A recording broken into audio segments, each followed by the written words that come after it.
Covid के जमाने में गरीब मजदूरों, प्रवासी मजदूरों और झोपड़पट्टी और चालियों में रहने वाले जो गरीब लोग थे उनको मुफ्त में खाना सप्लाई यानी खिचड़ी सप्लाई करने का जो प्रोग्राम था, स्कीम था, उसमें जो घोटाला हुआ है उस खिचड़ी घोटाले के मेन किंगपिन और सूत्रधार स्वयं संजय राउत है, ऐसा मेरा मानना है। सह्याद्री रिफ्रेशमेंट नाम की एक कंपनी है जिस कंपनी के पार्टनर संजय राउत के पार्टनर हैं। उस कंपनी को 6 करोड़ 37 लाख रुपए की खिचड़ी सप्लाई करने का कॉन्ट्रैक्ट मिला था। उस कंपनी को 33 रुपए में 300 ग्राम खिचड़ी सप्लाई करने का कॉन्ट्रैक्ट था। उस कंपनी ने सब कॉन्ट्रैक्ट दिया एक दूसरी छोटी कंपनी को और 16 रुपए में 100 ग्राम खिचड़ी सप्लाई करने का सब कॉन्ट्रैक्ट दिया। और उस कंपनी से संजय राउत ने अपने परिवार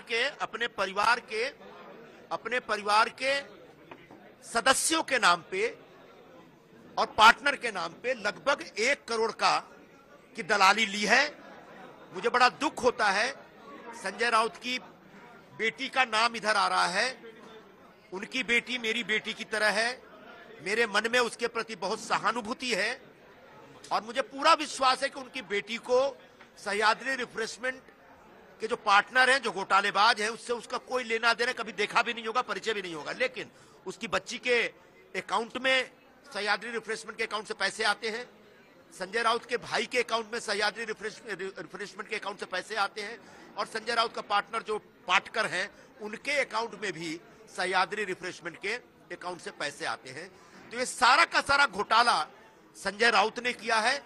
1 करोड़ संजय राउत ने दलाली के तौर पे ली है और 200 ग्राम प्रति पैकेट जो खिचड़ी चोरी हुई है वो संजय राउत ने ही की है और इसलिए वो खिचड़ी चोर है और ऐसे खिचड़ी चोर की तत्काल गिरफ्तारी होनी चाहिए और ईडी को अपने जांच के दायरे बढ़ाते हुए संजय राउत के खिलाफ कार्रवाई शुरू करनी चाहिए। सर, आखिरी सवाल, आपने कहा कि खिचड़ी चोर वाला मामला, इसको लेके आप चुनाव में जाएंगे और जो कैंडिडेट है उसके खिलाफ लोगों को बताएंगे। यही मुद्दा है।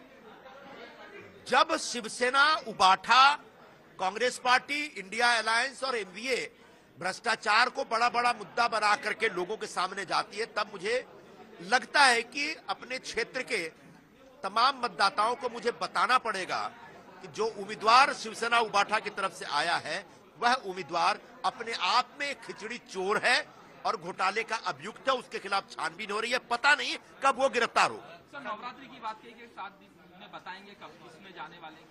अभी ये तय नहीं किया है। मैं फिर कह रहा हूं कि आज भी खरमास का आखिरी दिन है। कल से नवरात्रि शुरू होगी, नवरात्रि के दरमियान फिर बातचीत शुरू होगी, उसके बाद हम तय करेंगे कि कहां जाए।